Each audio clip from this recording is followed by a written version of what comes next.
Natuurlik het God alles gesien wat gebeur het, en toe hy vir Kain vra waar sy broer is, het Kain blaatant vir God gejok en sommer baie parmantig geantwoord deur te sê, ek weet nie, is ek my broer se wagter?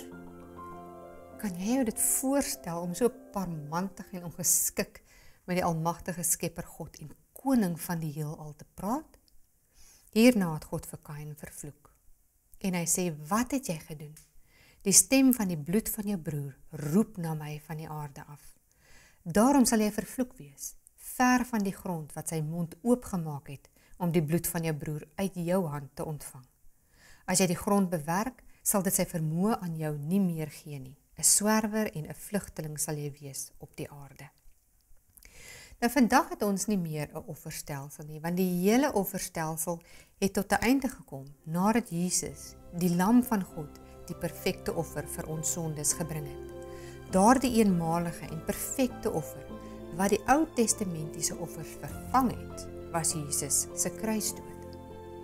Daarom wil God nie meer hê dat ons enige ander bloedoffers vir hom moet bring nie. Deur hierdie wil is ons geheilig deur die offer van die liggaam van Jesus Christus. Net eenmaal.